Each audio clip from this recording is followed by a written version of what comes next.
Bienvenue, mon frère, ma sœur, toi qui viens d'entrer dans cet espace de lumière et de réflexion profonde.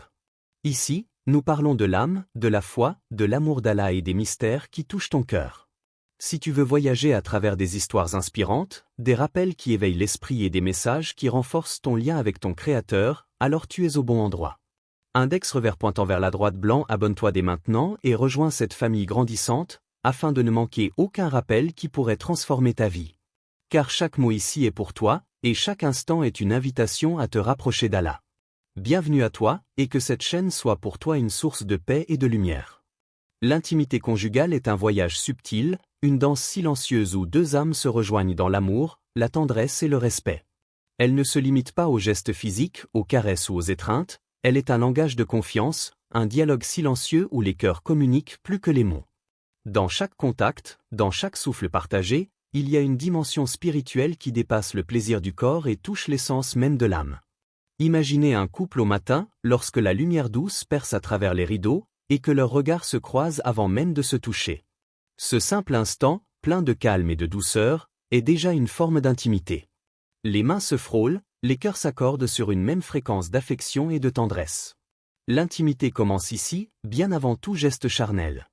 Elle commence par l'attention portée à l'autre, par le respect de ses besoins et de son espace, par le soin accordé à son bien-être émotionnel et spirituel. Histoire inspirante. Un couple pieux, marié depuis plusieurs années, avait découvert que leur intimité ne se limitait pas à la chambre, mais qu'elle s'exprimait dans chaque interaction quotidienne. Ils prenaient le temps de se parler, d'écouter leurs désirs et leurs inquiétudes, de partager leurs rêves et leurs craintes. Dans leurs moments de proximité, ils apprenaient à se connaître non seulement dans le corps mais aussi dans l'esprit. Cette approche a transformé leur mariage en un sanctuaire de respect mutuel, où chaque geste était une offrande de bienveillance et d'amour. Ils ont compris que l'intimité, lorsqu'elle est guidée par la sagesse d'Allah, devient un moyen de purification et de renforcement des liens. Chaque étreinte, chaque baiser, chaque sourire partagé peut être une prière silencieuse, une manifestation de gratitude pour le don divin du mariage. La tendresse devient alors un acte sacré, une expression de l'amour divin reflété à travers l'amour humain. La question qui se pose pour chacun de nous est profondément introspective. Est-ce que mes désirs respectent la dignité et la tranquillité de mon épouse? Dans le feu de la passion ou dans le désir de plaisir, il est facile d'oublier que l'autre personne est un miroir de notre propre humanité, un sanctuaire que nous devons honorer. Le respect mutuel est la base sur laquelle toute intimité doit se construire, car sans respect, même le plus doux des gestes peut se transformer en blessure. Dans le Coran, Allah nous rappelle cette responsabilité. Ô vous qui croyez! Il ne vous est pas licite d'hériter des femmes contre leur gré. Et ne les empêchez pas de se remarier pour récupérer une partie de ce que vous leur avez donné, sauf si elles commettent une turpitude manifeste. Coran, 4h19. Ce verset nous enseigne que le mariage n'est pas un contrat de domination ou de simple possession. Il est un partenariat, un engagement mutuel où chaque geste, chaque décision, doit respecter la liberté et la dignité de l'autre. L'intimité conjugale n'est pas un privilège ou un droit acquis, elle est un espace sacré où l'amour et la patience s'expriment. Pensez à un moment où vous avez pris soin de votre partenaire de manière désintéressée. Peut-être que vous avez préparé son plat préféré, ou simplement écouté ses inquiétudes sans interruption. Ces actes, bien que simples, sont la fondation de la confiance et de la sérénité. De la même manière, dans l'intimité physique, le consentement, la douceur et l'attention deviennent des manifestations tangibles de cet amour bienveillant. Une autre dimension de cette beauté est la communication.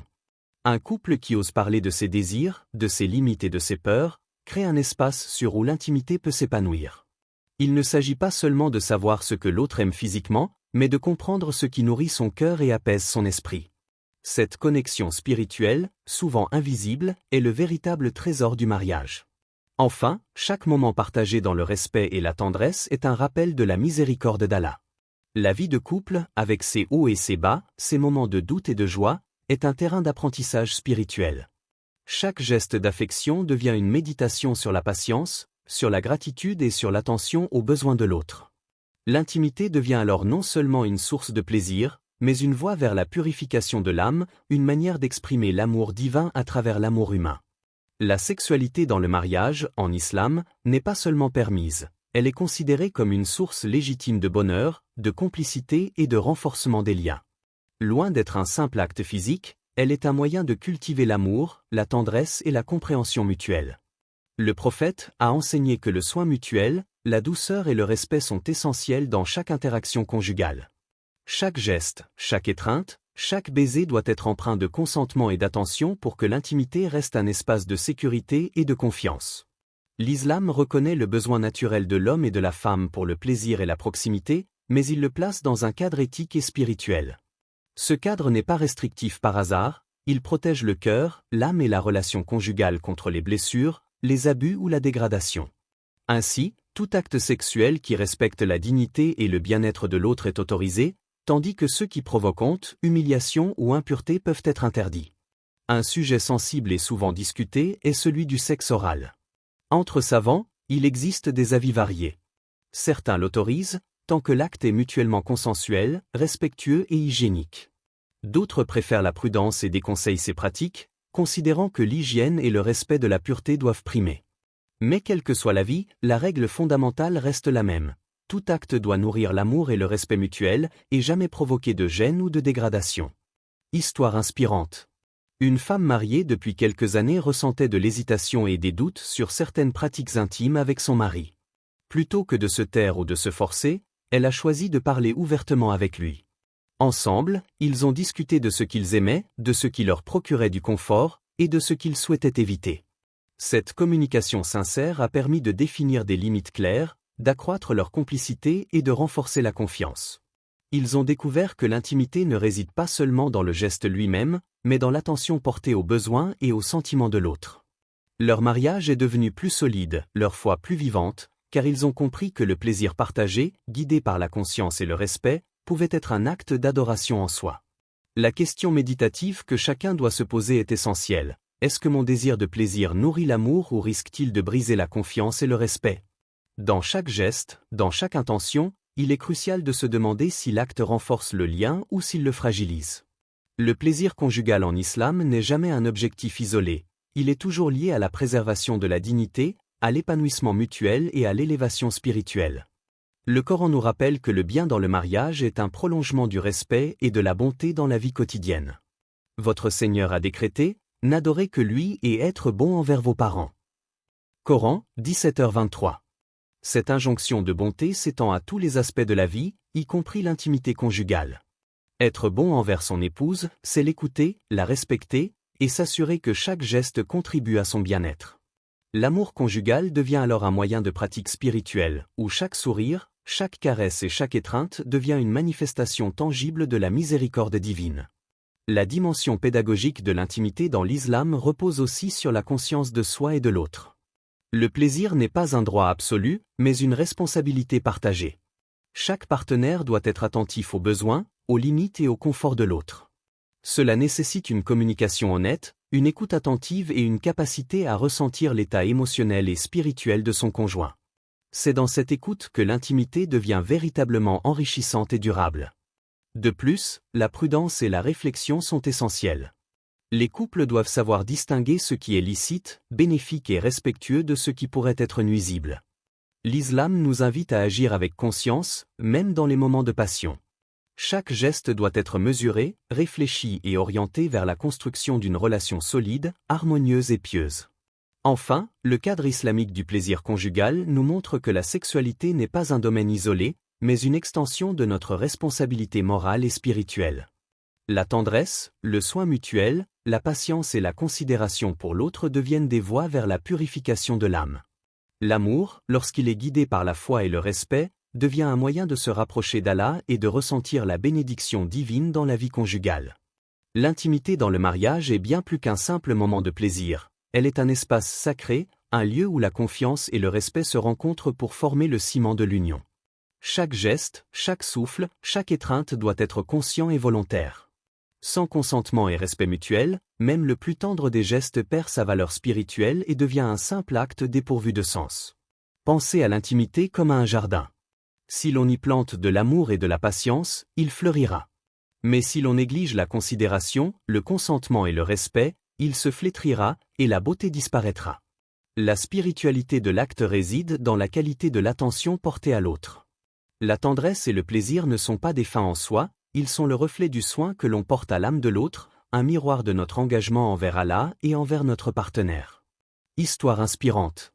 Un couple âgé se souvenait des premiers jours de leur mariage. Ils riaient des maladresses, des hésitations et des moments d'embarras. Mais plutôt que de juger ou d'ignorer ces instants, ils ont choisi de se corriger avec amour et humour.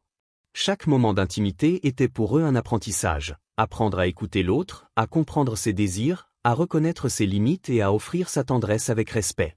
Avec le temps, ils ont compris que l'intimité n'était pas seulement physique, mais un voyage spirituel partagé. Ce voyage les a rapprochés de leur propre essence et de la compréhension mutuelle. La réflexion essentielle que chaque personne devrait se poser est profonde. Comment mes actions dans le mariage reflètent-elles ma foi et mon respect pour Allah et mon partenaire? Chaque geste, même le plus petit, a une valeur spirituelle. Il peut nourrir l'amour, renforcer la confiance et purifier le cœur, ou au contraire semer la confusion, la gêne ou la douleur. L'intimité devient alors une pratique consciente, un moyen de cultiver non seulement la passion, mais également la spiritualité et la piété conjugale.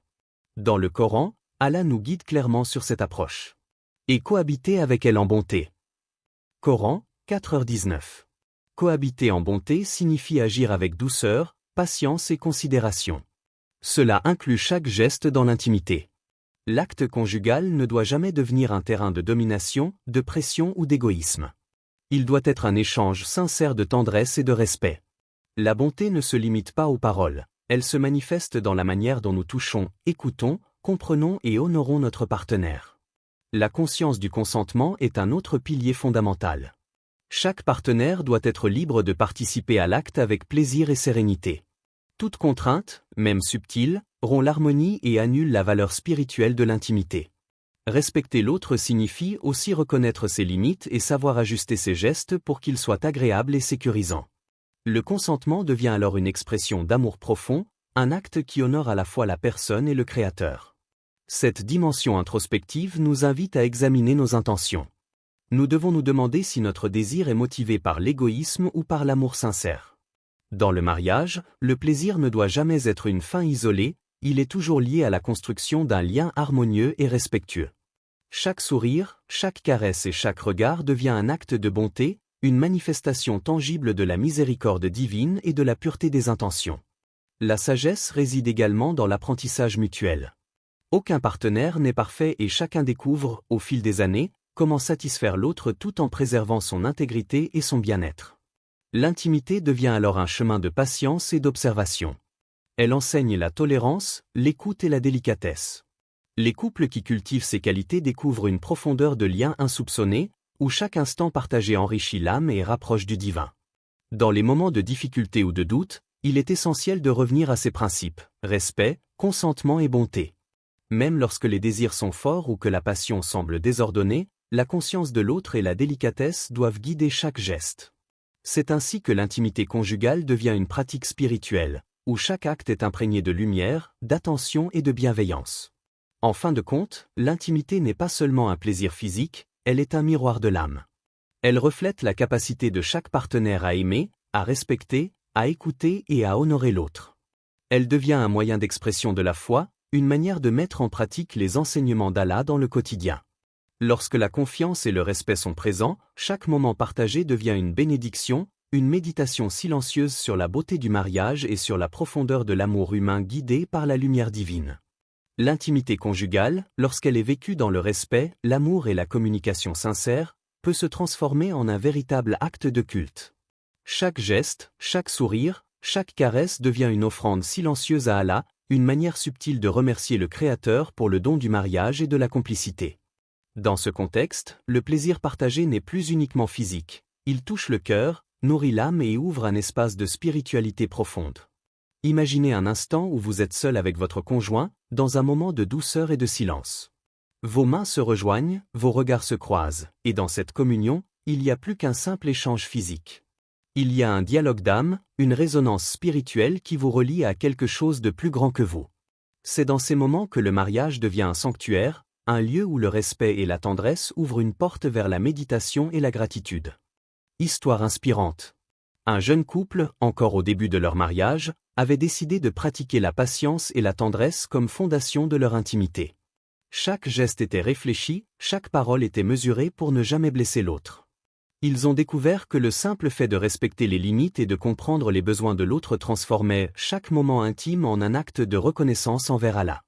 Dans ces instants, la connexion ne se limitait pas à la satisfaction des désirs, elle était une contemplation silencieuse sur la perfection de la création, sur la beauté du corps humain et sur l'harmonie des âmes. La question introspective qui se pose alors à chacun est profonde. Puis-je voir chaque moment intime comme un acte de gratitude et d'amour envers Allah? Cette réflexion transforme la perception de l'intimité. Elle n'est plus un simple plaisir ou une routine, mais une pratique spirituelle. Chaque étreinte devient un rappel que l'amour, la patience et le respect sont des vertus divines que l'on peut incarner dans le quotidien.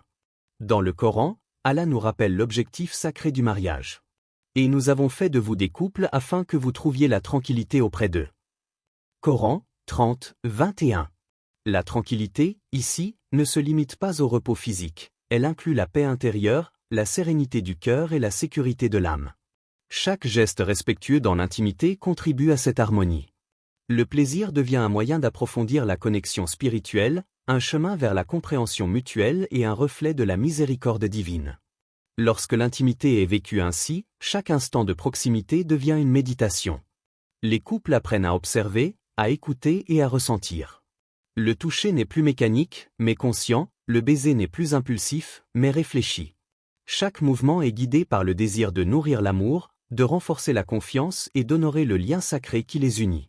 L'intimité devient alors un espace sacré où l'âme et le corps se rejoignent, et où chaque action est une expression de gratitude envers le Créateur. Une autre dimension de cette approche méditative est la contemplation de la création. Dans chaque geste, dans chaque moment de tendresse, le couple peut réfléchir à la perfection de l'âme humaine, à la beauté du corps et à l'harmonie des émotions. Ce processus transforme l'acte physique en un voyage spirituel. L'amour mutuel devient un miroir de l'amour divin, et le mariage se transforme en un espace où la foi se manifeste dans le quotidien, dans le concret de la vie partagée. Cette perspective transcende également les épreuves. Dans les moments de fatigue, de stress ou de routine, l'intimité peut redevenir un moyen de se reconnecter, de rappeler la présence d'Allah et de renforcer la compassion et l'attention envers l'autre. La patience et la tendresse deviennent des piliers qui maintiennent l'union, même face aux défis. La sexualité, dans ce cadre, n'est plus un simple besoin, mais un acte conscient de méditation et de gratitude. Enfin, comprendre l'intimité comme voie spirituelle offre une liberté intérieure. Le couple n'est plus limité par les tabous, la honte ou les conventions. Chaque geste devient légitime dès lors qu'il est guidé par le respect, la conscience et l'amour. C'est une célébration silencieuse de la relation humaine et de la guidance divine. Le mariage devient ainsi une école de spiritualité, où chaque moment partagé contribue à l'élévation de l'âme et à l'enrichissement mutuel. En cultivant cette vision, le couple découvre que l'intimité n'est pas un acte isolé, mais un prolongement naturel de l'adoration et de la gratitude envers Allah. Chaque geste devient un fil qui tisse la confiance, la patience, la tendresse et la contemplation spirituelle. Le mariage devient un sanctuaire, et chaque instant d'intimité une prière silencieuse, un hommage discret à la beauté de la création et à la perfection divine.